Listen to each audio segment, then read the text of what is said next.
pesannya juga ditandai adalah ada ambiguitas yang konstruktif. Ya. Apa itu yang disebut dengan ambiguitas yang konstruktif? Tentunya adalah seringkali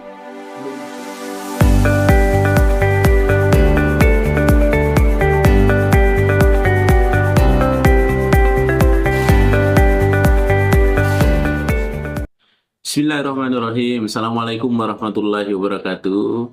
Para pemirsa sekalian dimanapun berada, terima kasih atas segala atensinya, perhatiannya, curahan hatinya, sehingga selalu menanti salah satu channel YouTube kita yang tentunya terkait dengan fenomena-fenomena komunikasi, terkait dengan nuansa-nuansa komunikasi, yaitu Mr. Koronis. Komunikasi romantis dan humanis. Baik para pemirsa sekalian dimanapun berada, pada hari ini saya akan membedah lagi, saya akan mengurai lagi satu tajuk komunikasi yang disebut dengan komunikasi sinkretisme, atau yang biasa disebut dengan syncretic listening. Bagaimana itu komunikasi sinkretisme, para pemirsa sekalian?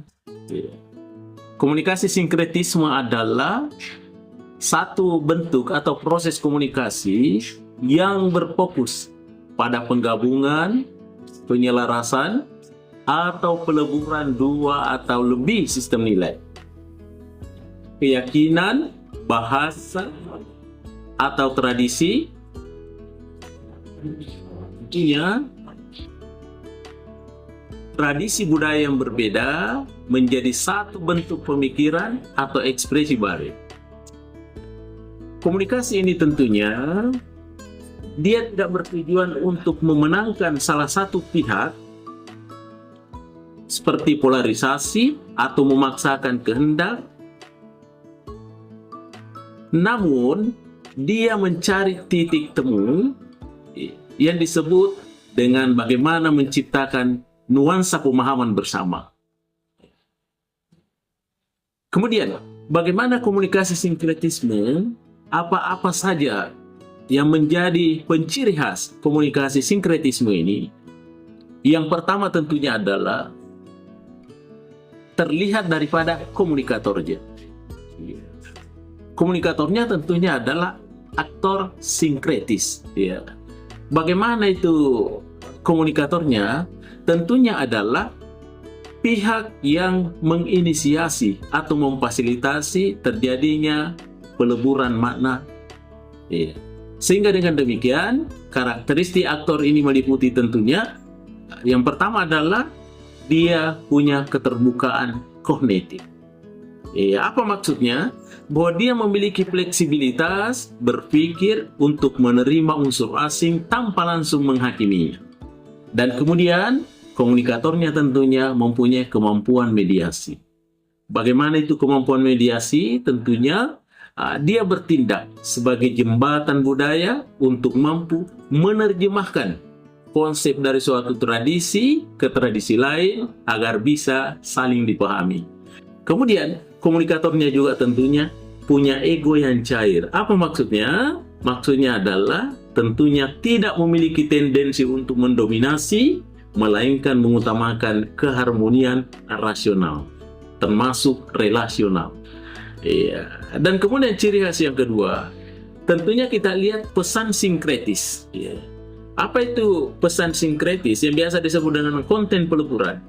Tentunya isi pesan dalam komunikasi ini dirancang untuk menjembatani perbedaan.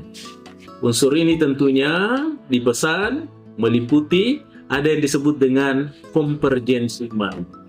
Apa itu konvergensi makna? Tentunya adalah fokus pada kemiripan atau substansi universal dari dua hal yang tampak berbeda di permukaan.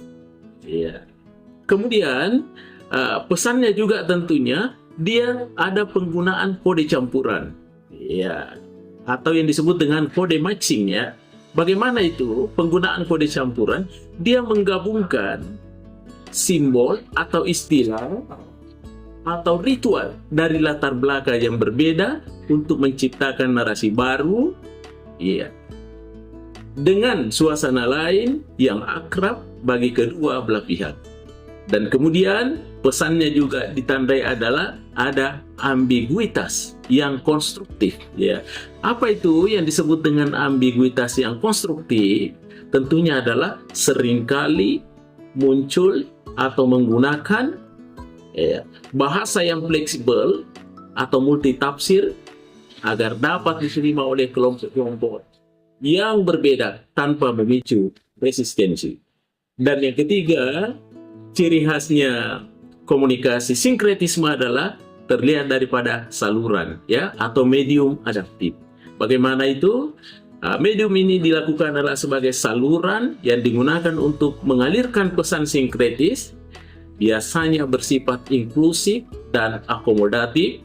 Ya, tentunya seperti tradisi lama, tradisi lisan, dan seni pertunjukan ya. Kemudian yang keempat para pemirsa sekalian, kita lihat dari komunikannya. Kenapa dicurigai sebagai satu komunikasi sinkretisme? Kita lihat daripada komunikan atau audiens plural.